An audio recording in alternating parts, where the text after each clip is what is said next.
Olá pessoal, chegamos aqui ao artigo 82, a nova lei 14.133, nova lei de licitações, seção 5 do sistema de registro de preços. Então vamos lá fazer a nossa análise. O edital de licitação para registro de preços observará as regras gerais desta lei e deverá dispor sobre: inciso 1, as especificidades da licitação e seu objeto, inclusive a quantidade máxima de cada item que poderá ser adquirido. Pessoal, nós aqui, o nosso interesse é engenharia e arquitetura.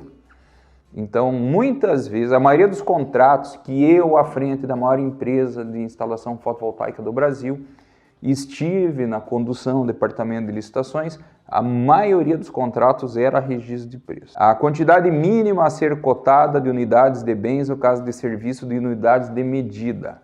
A possibilidade de prever preços diferentes quando o objeto for realizado ou entregue em locais diferentes em razão da forma e do local de acondicionamento, quando admitida a cotação variável em razão do tamanho do lote, por outros motivos justificados no processo. Então, é uma possibilidade, né? Não é uma exigência. No entanto, eu tenho defendido a maior arma do licitante, do potencial licitante, é a impugnação. Se você não impugna, alguns juristas, alguns estudiosos, inclusive alguns tribunais, acham que você perde o direito da discussão futura.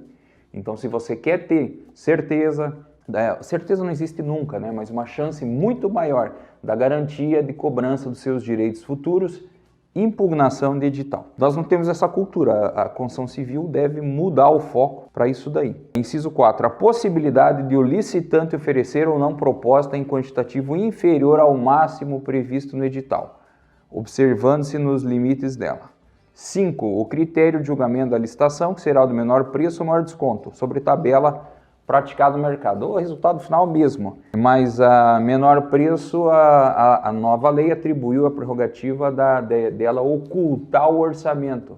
No início não gostei disso, mas vamos ver como que vai ser o reflexo, como que as empresas vão lidar com essa situação da ocultação do orçamento, que é proibido para o maior desconto. Vai dar desconto sobre o quê, né? 6. As condições para a alteração de preços registrados. 7. O registro de mais de um fornecedor ou prestador de serviço, desde que aceitem cotar o objeto em preço igual ao do licitante vencedor, assegurada a preferência de contratação de acordo com a ordem de classificação.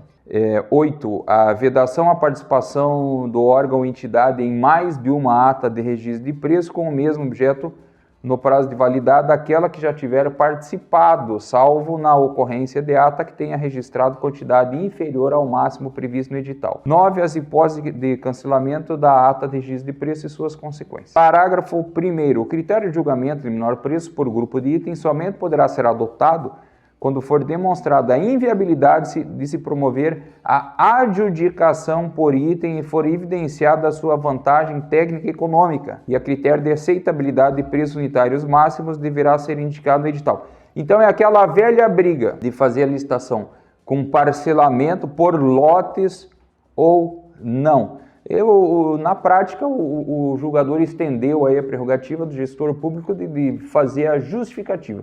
E quando querem, sempre justificam, né? Parágrafo 2º. Na hipótese que trata o primeiro, que é a condição ou não de parcelamento do objeto, de fracionamento, observados os parâmetros estabelecidos nos parágrafos 1º, 2º e 3º do artigo 23 dessa lei, a contratação posterior de item específico constante de grupo de itens exigirá prévia pesquisa de mercado e demonstração de sua vantagem para o órgão ou emitente. Ali é o seguinte: não, determinado serviço, não, isso não estava na ata, mas a gente precisa contratar, então vai ter que fazer a demonstração. Por aí, pesquisa de mercado, eu não gosto dessa metodologia, não é boa para administração, porque quando as empresas sabem que é para licitação, eles jogam 100% em cima.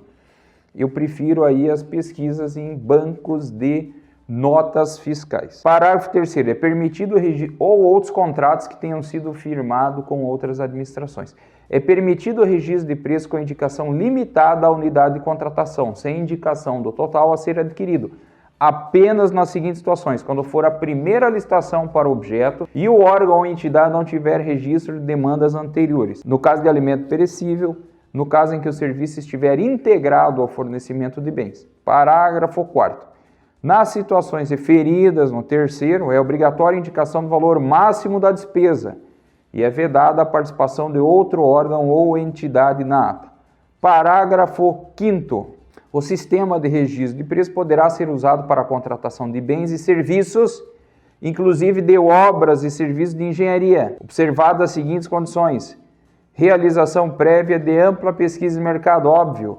Seleção de acordo com os procedimentos previstos em regulamento, sim. 3. Desenvolvimento obrigatório de rotina de controle, o princípio do planejamento que foi inserido e que a nova lei está batendo forte nele, matriz de risco e tal. 4. Atualização periódica dos preços registrados, isso que inclusive tem previsão de portais a nível nacional, federal, está muito bom. 5. Definição do período de validade do registro de preço. Inclusão em ata de registro de preço do licitante que aceitar cotar os bens ou serviços em preços iguais ao do licitante vencedor na sequência de classificação da licitação e inclusão do licitante que mantiver sua proposta original. O cara ficou em quarto. Ele diz, não, é o seguinte, pelo preço que o primeiro fez, eu também faço. Então, se de repente ele pode ser convocado aí, havendo algum problema contratual em relação ao declarado vencedor, ele pode ainda contratar com a administração pública. Parágrafo 6º. O sistema de registro de preços poderá, na forma de regulamento, ser utilizado nas hipóteses de inexigibilidade e dispensa de licitação para aquisição de bens ou para contratação de serviços por mais um órgão ou entidade. Nós lembrando aí que o sistema de registro de preços ele tem a carona, que é a adesão à ata de registro de preços. Alguns estudiosos, Marçal, Justin Filho, não gostam dessa modalidade. Eu adoro ela. Desculpa, não é uma modalidade, é dessa possibilidade. Eu acho a carona muito boa, muito ágil. Ela, na prática, ela ajuda muito as instituições. Como é que funciona?